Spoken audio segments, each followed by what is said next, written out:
बिस्मिल्लाहिर्रहमानिर्रहीम अस्सलाम वालेकुम नाजरीन, मेरा नाम अब्दुल्ला है। आप देख रहे हैं इन्फॉर्मेशन के से मेरा यूट्यूब चैनल। बहुत बड़ी खुशखबरी है। इंशाअल्लाह ताला 1 अक्टूबर 2022 से पहले ये अनाउंस हो जाएगी जो हरूफ के मतलब मेरे पास खुशखबरी है। ठीक है जी। हरूफ के आप जानते हैं कि सऊदी हुकूमत ने कुछ दिन पहले एक दो अनाउंसमेंट की। उसके बाद जैसे ही हम मकतब अमल का रजू किया, मकतब अमल ने उसे स्टॉप कर दिया, रोक दिया। 12 दफ़ा यही कहा करें, वेट करें, इंतज़ार करें, हम आपको आगाह करेंगे। ठीक है, वेटिंग पे ही हमें रखा। लेकिन उसका असल मसला जो था वो कुछ और था, इसलिए वो वेटिंग का सिलसिला रुक नहीं रहा था। हमने इससे पहले कई दफ़ा किसी और तरीके से हरूफ कैंसिल करवाए, लेकिन आजकल इसमें प्रॉब्लम आ रही थी। उसकी वजह असल में ये कानून था। इससे पहले भी मैंने एक वीडियो बनाई जिसमें मैंने आपको इस मतलब खुशखबरी दी। और इससे पहले बल्कि आप जाएं, जब डिजिटल कॉन्ट्रैक्ट सिस्टम का आगाज़ हुआ तो मैंने आप सब भाइयों से कहा कि इस निज़ाम में हरूफ की कोई गुंजाइश मौजूद नहीं है। क्योंकि इससे ये मैं नहीं कह रहा था, ये कीवा की टीम कह रही थी कि हमने जब उनसे सवाल किया कि भाई अगर नोटिस पीरियड का सिलसिला चल पड़ेगा तो इस दौरान कफील वगैरह जो हैं वो हरूफ दे दिएंगे, एग्जिट लगा देंगे, इस तरह का मामला करेंगे। तो उसका जो जवाब था वो ये था कि अगर वो ब्लॉक करते हैं तो आपका ट्रांसफ़र फौरी तौर पर पॉसिबल होगा ब्लॉक की सूरत में। ठीक है जी। अब इसके बाद हमने देखा कि जब डिजिटल कॉन्ट्रैक्ट सिस्टम आया तो हमने सवाल किया कि ये इस सिलसिले में क्या क्या तरमीम है ये वो, लेकिन उस सारी तरमीम जो बताई गई वो उस तरह इम्प्लीमेंट उस पर नहीं हुआ जिस तरह बताया गया था। ठीक है, उसकी एक बड़ी वजह थी कि ये जो एम्प्लॉयर थे उनके लिए भी मसाइल थे, यानी जितने भी ऑनर्स थे कंपनीज के उनके भी मसाइल थे। और वो मसाइल ये थे कि वो एक तो कोविड का सामना करना पड़ा, दूसरा ये मुकाबल माली का उन्हें सामना करना पड़ा। दो चीज़ें थी जिन्हें वो फेस कर रहे थे। तीसरे नंबर पे सऊदीज़ेशन आ गई एक साथ। ठीक है, तीन चीज़ें उनके साथ ये नहीं थी। पहले नंबर पे कोविड का बहुत बड़ा धचका था। नंबर 1 पे कर लें या नंबर 2 पे कर लें, यानी कि पहले नंबर पे मुकाबल माली है, दूसरे नंबर पे कोविड है, तीसरे नंबर पे जो है वो ये है कि सऊदीज़ेशन। तो इस सिलसिले में कंपनियों को सऊदी हुकूमत ने थोड़ी सी मोहलत दी, तो वो टाइम आगे चलता रहा। तो हम समझते रहे कि शायद निज़ाम में कोई खामियां रह गई हैं या कोई इस तरह का सिलसिला है। भाई इस तरह का नहीं है, बिल्कुल 100% डिजिटल कॉन्ट्रैक्ट सिस्टम 1 जनवरी 2023 से इम्प्लीमेंट होगा और इस पर मुकम्मल तौर पर काम होगा। ठीक है जी, इसी पर ही हम आगे काम कर सकेंगे।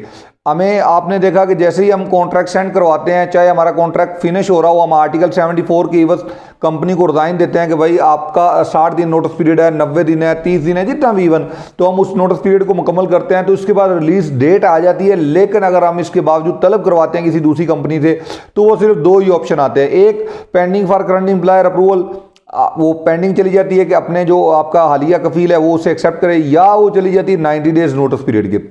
तो आने वाले दिनों में ऐसा बिल्कुल नहीं होगा। ठीक है जी, आने वाले दिनों में जो होगा वो भी मैं आपको बताऊंगा और हरूफ के मतलब भी मुकम्मल आगाह करूंगा।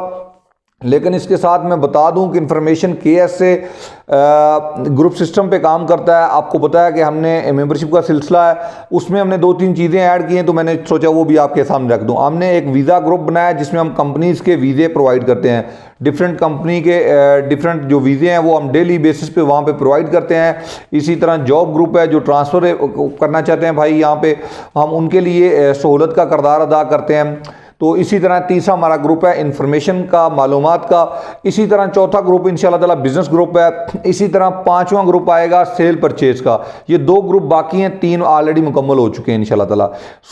जो मेंबरान ओल्ड है मैं उनको भी दावत देता हूँ दोबारा से, जिन्होंने अभी तक रजिस्ट्रेशन अपनी रीन्यू नहीं की, लाजमी अपनी मेंबरशिप रीन्यू करें मेरा भाई, ताकि उन्हें नए ग्रुप में शामिल किया जा सके। ठीक है, पुराने मेंबरान से भी रिक्वेस्ट करता हूँ, नए मेंबरान जो शामिल होना चाहते हैं इस ग्रुप में, इंफॉर्मेशन केएसए का हिस्सा बनना चाहते हैं, वो भी इसमें शामिल हो जाएं। स्क्रीन पे आप नंबर देख सकते हैं मेंबरशिप के लिए। एक बात तो ये होगी।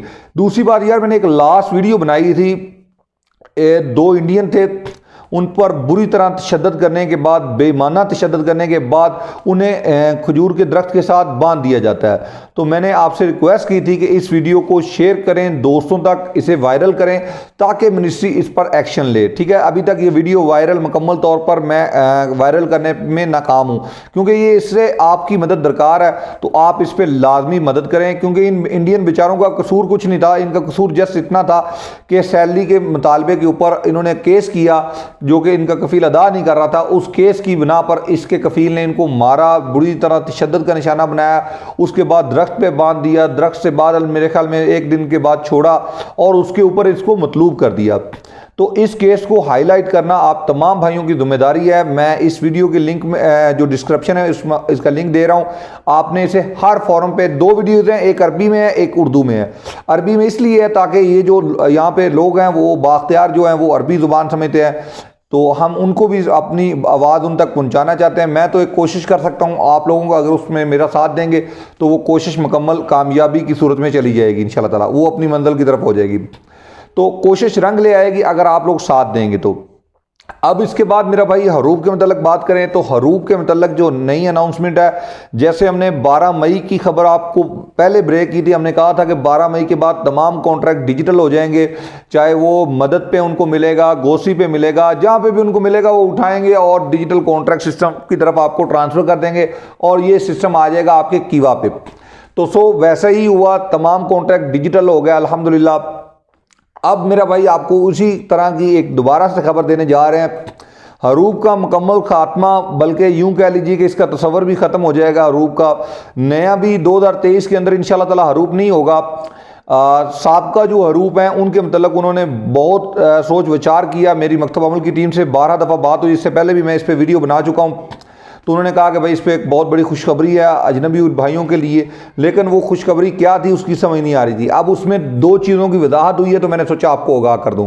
ये इम्प्लीमेंट होने जा रहा है 1 अक्टूबर 2022 से ही, ठीक है ना, 1 नवंबर 2022 से, सॉरी यार, इससे पहले ये अनाउंस कर दिया जाएगा, क्योंकि नवंबर और दिसंबर 2 माह का वो टाइम देने का सोच रहे हैं इसका। एक चीज़ अब इसमें एक चीज़ तय हो गई है, वो ये आप जानते हैं कि जैसे एग्जिट 2 माह के अंदर अगर कैंसिल करें तो फ्री कैंसिल हो जाता है, अगर 2 माह के बाद कैंसिल करते हैं तो उस पर हमें 1000 पेनल्टी का सामना करना पड़ता है। एग्जिट खैर कैंसिल हो सकता है जब दिल करें 1000 पेनल्टी के साथ, अगर 2 माह गुजर गए तो, ठीक है जी। लेकिन इसमें सूरत हाल थोड़ी मुख्तलिफ रखी उन्होंने। इस पे हरूफ पे 2000 रियाल मुखालफा रखा है कि आप 2000 पे करके अपना हरूफ कैंसिल कर सकते हैं, दैट्स इट, आप अपना इकामा ट्रांसफ़र कर सकते हैं, कोई इशू नहीं है। तो ये 1 अक्टूबर 2022 से इंशाल्लाह ताला इस पे इम्प्लीमेंट होगा, इस पे काम होगा। आप बासानी आपका नया कफील आपका हरूफ कैंसिल कर सकेगा और आपका दूसरी जगह ट्रांसफ़र हो जाएगा, यानी आपका कफील नया जो है वो 2000 रसूम के बाद आपका हरूफ बासानी कैंसिल कर सकेगा। अब इसमें एक चीज़ और है जो अभी लास्ट स्टेज है उसकी, वो ये है कि जो इकामा जिन भाइयों के एक्सपायर हैं उनका क्या करेंगे, क्या उन पे पेनल्टी आए या वो अपने इकामे रीन्यू करें साहब का। ये आखिरी चीज़ है जिस पे अब काम बाकी है। इवन मेरे ख्याल में 2-4 दिन या 10 दिन के अंदर अंदर, यानी इवन आप समझ लें कि 1 नवंबर से पहले पहले इस पे फैसला अब हो जाएगा। ये आखिरी स्टेज है जो रुकी हुई है। इसके बाद आप बासानी 2000 पे करके अपना हरूफ कैंसिल करवा सकते हैं। जिन भाइयों को हरूफ है और वो सऊदी अरबिया में मौजूद हैं, कहीं काम कर रहे हैं, उन्हें एहतियात करना चाहिए। कुछ ही दिनों बाद इंशाल्लाह ताला इस पे काम शुरू हो जाएगा, आपके लिए बहुत आसानी हो जाएंगी। बात करते हैं कीवा की, तो मैं आपको बता दूं कीवा में जब रिलीज़ डेट आया करेगी तो आपके पास 15 डेज़ का टाइम हुआ करेगा कि आप दूसरी जगह से तलब मंगवाएं, यानी 15 दिन का आपके पास टाइम होगा कि आप किसी भी कंपनी से रिक्वेस्ट मंगवाएं और उसे एक्सेप्ट करके अपना ट्रांसफ़र कर सकें। अदरवाइज दूसरी जो इसमें अमेंडमेंट की जा रही है वो ये है कि जब आपका नोटिस पीरियड स्टार्ट होगा तभी आप किसी दूसरी कंपनी से रिक्वेस्ट एक्सेप्ट कर सकते हैं। इस दौरान जितना आपका नोटिस पीरियड रहता होगा उतना ही नोटिस पीरियड यहाँ पे शो होगा, यानी दूसरा नोटिस पीरियड नहीं आएगा। यहाँ पे अगर 50 दिन है, 40 दिन रह गए हैं, 30 दिन रह गए, क्योंकि एग्जैक्ट अगले दिन तो आप नहीं ना मंगवा लेंगे, तो जितने दिन नोटिस पीरियड यहाँ पे होगा वो नोटिस पीरियड एक ही रहेगा दोनों तरफ से, वो दोनों तरफ शो हो रहा होगा। आपकी नई कंपनी को भी शो होगा, आपकी पुरानी कंपनी को भी वही नोटिस पीरियड शो हो रहा होगा जो आपने आर्टिकल 74 के एवज में रिज़ाइन दिया होगा। आपको पता है रिज़ाइन के लिए 3 ऑप्शन आते हैं, तो उसकी भी वजाहत मैं वैसे कर चुका हूं, लेकिन दोबारा कर देता हूं कि आपने रिज़ाइन, एक तो वैसे ही रेजिग्नेशन है कि आप ऑन ड्यूटी हैं, आपको किसी भी किस्म का कोई भी इशू है कंपनी के साथ तो आपने रिज़ाइन दे दिया, ये एक रिज़ाइन है। दूसरा रिज़ाइन होता है आर्टिकल 74 की एवज, इसको हम बोलते हैं कि आप अपनी कंपनी के साथ अपना मुआहदा रीन्यू नहीं करते, अपना कॉन्ट्रैक्ट रीन्यू नहीं कर रहे, ठीक है जी। तो अब कंपनी ने कहा कि before less than 30 days, less than 90 days, less than 60 days, जो भी लिखा इवन कंपनी ने, उसके मुताबिक हम रिज़ाइन दे रहे हैं। लिहाजा ये जब कंप्लीट होगा तो मुझे कंपनी से रिलीज चाहिए, मैं अपना दूसरी जगह ट्रांसफ़र करूँगा। अगर ये आर्टिकल 74 वाला जो ऑप्शन है, अगर ये आपने लेस देन जितना आपका लिखा है नोटिस पीरियड उससे ज़्यादा देते हैं तो फिर इस पे अमल नहीं होगा, इससे आपको रिज़ाइन एक्सेप्टेबल नहीं होगा। वहाँ पे ऑप्शन आ जाएगा कि ये नोटिस पीरियड गुजर चुका है, अब आपका कॉन्ट्रैक्ट ऑलरेडी रीन्यू हो चुका है अगले 2 साल के लिए। इसमें दूसरी चीज़ आ रही, वीडियो मुकम्मल देखेंगे आपको समझ आ जाएगी। तीसरा जो ऑप्शन है वो है आर्टिकल 48, यानी कि प्रोबेशन पीरियड के अंदर आप रिज़ाइन दे रहे हैं। ठीक है जी, ये हैं 3 ऑप्शन। प्रोबेशन पीरियड होता है 90 दिन बाद कंपनी इससे कम लिख देती हैं, तो आपने अपना प्रोबेशन पीरियड के मुताबिक इसे रिज़ाइन देना है। आज मेरे एक दोस्त ने रिज़ाइन दिया प्रोबेशन पीरियड के, हालांकि वो बता रहा है 89 डेज है उनके हिसाब से, लेकिन उनका हिसाब गलत होगा लाजमी तौर पर, क्योंकि कंप्यूटर सिस्टम गलती नहीं करता, क्योंकि सिस्टम को गलती सिखाई नहीं जाती। वो अपनी काउंटिंग के हिसाब से काउंट करता है और उसके मुताबिक आज के दिन मुकम्मल हो चुके थे उनके। ठीक है जी, ये चीज़ आपने ज़हन में रखनी है। हरूप के मतलब आपको जो बात बता दी है वो आने वाले जो दिनों में हरूप होगा वो ये होगा कि अगर आपके ऊपर आर्टिकल 77 की कोई खिलाफवर्जी दर्ज है तो आप जब दूसरी कंपनी में ट्रांसफ़र करेंगे तो आर्टिकल 7 की जो खिलाफवर्जी आपने कॉन्ट्रैक्ट की है, वो 10 महीने है, वो साल है, वो 2 साल है, वो 4 साल है, वो 5 साल है, जितना भी है वो आपकी नेक्स्ट सैलरी से काटा जाया करेगा और आपके कफील के अकाउंट में डायरेक्टली ट्रांसफ़र होगा। ये बात भी आपने ज़हन में रखनी है। मोहतात रहें, बहुत ज़्यादा मोहतात रहने की ज़रूरत है। आपने आंखें बंद करके कॉन्ट्रैक्ट नहीं करने।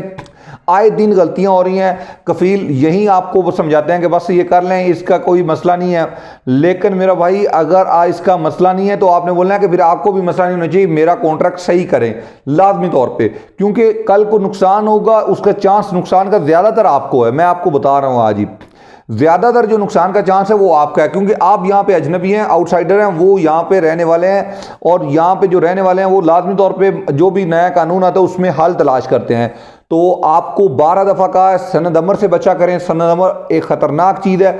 जब भी किसी कागज़ पे आप बसमा लगाया करें तो गौर किया करें कि ये बसमे पे इस कागज़ पे क्या लिखा है, अच्छी तरह पढ़ने के बाद ही बसमा लगाया करें, साइन किया करें। अगर आपकी समझ में नहीं आता किसी दोस्त को बुला लें, उसे चेक करवाएं, उसे पढ़ाएं, बगैर तसल्ली के कभी किसी कागज़ पे बसमा ना लगाया करें। ये बड़ी ख़तरनाक चीज़ है, यकीन करें।